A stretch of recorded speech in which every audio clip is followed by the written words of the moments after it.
ELF Live. Jessi, thanks for coming on Welcome. the show. What's up, guys? Thank you Are for you having in me. Paris right now? I am, yeah. It's Fashion Week, so of course.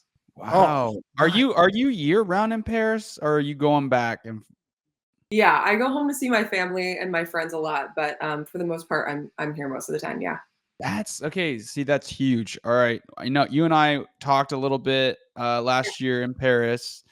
And when I met you and you told me what you did, that's when I was like, dang, like this is different. I've never been in Europe and been on a team where they actually have a director of operations from the US who knows a lot about the game and how to direct the players and stuff. And that showed me in that moment that this was for real. And I think so. That was the beginning of your first year in Paris, correct? Yeah, Last I was season in was it Germany first? before that. Yeah, because you were the Straubing Spiders, right? Yeah. What was that first year in Paris in this league doing this solely operations? What was that like? Yeah, well, I mean, our front office is awesome between our owners, our general manager, and our president. Like, I never felt like I was alone doing anything. And actually, all my background is in coaching. So I did not come in here with like a whole bunch of knowledge and just like moving things left and right. I mean, they asked me to come and work hard and do my best. And that's what I've been doing. And they've been awesome helping me figuring out Paris. Franzi and Marco, our GM and president, like they are awesome and they've helped me acclimate to Paris as well and just the French lifestyle. So it wasn't, I mean, we're all learning in this league because it's such a new league. Coaches, players, everybody is learning. And so like I think that if you just show up like willing to work and willing to be flexible, like you'll succeed for sure. Yeah. Jessi, sorry, just to back up a little bit here. Can you just give us a little bit of your background? I know you're from Washington. You played college basketball.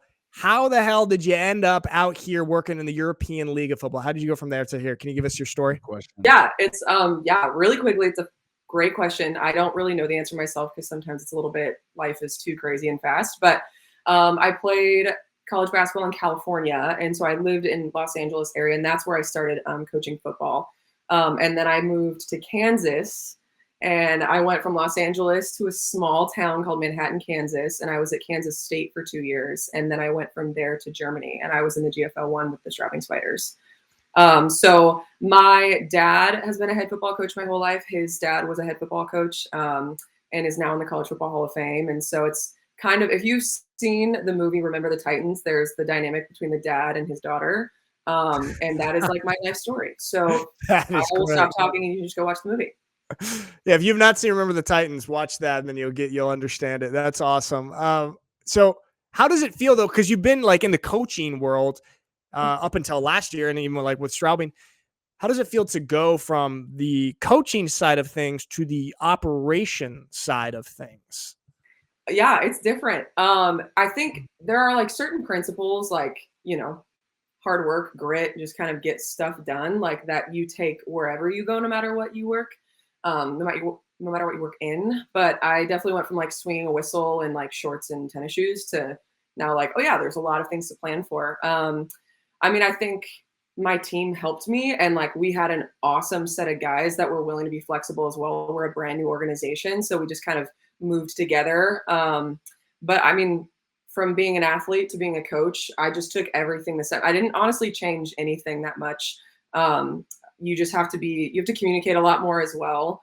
And so I was like super blessed to have people that I could go to for questions.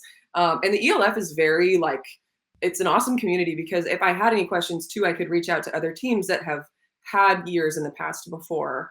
And that was awesome. So anytime we had a home or away game, I would always chat with other staffs to see like what they were doing that worked. And we even like where I met Silas, like the guards came and scrimmaged us before the season started. So that was super awesome just to get information from them. Yeah. So. Yeah, that's a cool thing kind of about the American football community in Europe is it kind of feels like obviously they're teams playing against each other, competing against each other, but also there's this kind of like unifying factor and feeling that there's this European football community that's trying to grow the game, which I think is a pretty cool thing. So Can you talk a little bit about the Paris Musketeers? Because I think obviously everyone knows there was a first-year program last year, first-year franchise, but it seems like you guys are very legit in a lot of facets. You have a lot of legit people, yourself included, in many positions. Can you talk a little bit about what it's like working for the Paris Musketeers and just how that is for you? Yeah, it's so much fun. I think like anytime that I go to work with somebody, it's a team environment. So it's not, again, like you never feel like, oh, I'm alone doing this job. I have to figure this out. It's so much fun. Like we're just kind of like a good old boys club where we just like come in and hang out and figure stuff out as we go. Paris, I don't know if you've ever been here, but it's massive. So we have to take that into account pretty much in everything we do. But we're a French team. We're not trying to be this American team that comes in with only Americans and does everything the American way. Like we are doing everything we possibly can to implement ourselves into this society. Like we are not just here to play football in this community. Like we want to be a part of this community. We want to give back and help. And so everything in Paris has a level. I mean, it's an iconic city, if not the most iconic city in the world. And so it's everything we do, we know we're holding ourselves up to that standard, not just a standard of a football team. So that's in every way. That's from our practices, from our operational anything, from our front office, our players. Everybody knows that we hold ourselves to that standard. And so it makes it easier when we go to work because there's no questions about like, oh, like, how are we supposed to do this? Like, we're supposed to do this with the best standard like in mind. And so working for Paris has been awesome ever since day one. I mean, since the combine we had in 2 Novembers ago. And like I love our players. They're hilarious and a blast and such hard workers. Our head coach is top tier. Like he has done an awesome job since he's been here, our front office and everybody. I never question if like people are doing their job. It's like, we're always working our hardest. You look to your left and look to your right and you're like, you know what? We're just working and it's ended up being pretty dang awesome. So it's been pretty fun. How what would you say is the cultural how would you say the cultural aspects of French people, how does that affect the players or does it, and how, and like what have you seen in those differences? Yeah, France, I think so. Before I moved to Paris, I'd never been here. I've lived in Germany, obviously, and I've been to a lot of other countries. And so when I moved to France, a lot of people had opinions, but a lot of people have not actually been here. So, I think the opinion that I'd heard the most that was French people are very proud, and people kind of had a negative connotation to that. And honestly, I am here for anybody listening. That is just not true. The French are proud because they're amazing people. The French know how to love people. They know how to serve people.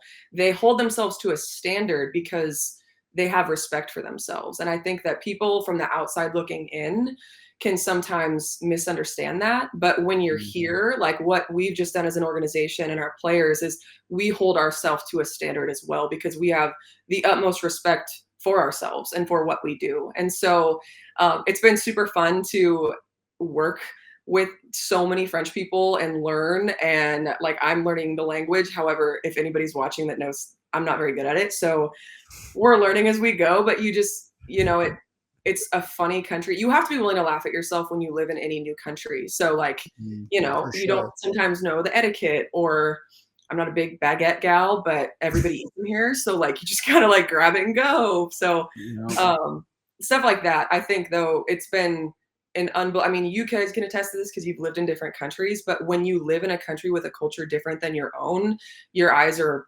open so much more. Right.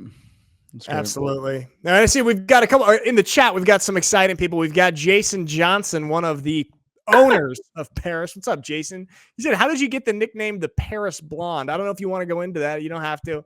And then also that your grandfather ranks 12th all time in college football wins. So obviously you have come from a very strong football bloodline. Can you talk just a little bit before we let you go, just a little bit about that? I know you said Obviously, your life is kind of like Remember the Titans growing up, but can you talk a little bit about growing up in such a kind of prolific football family and now to be working in the football world as an adult?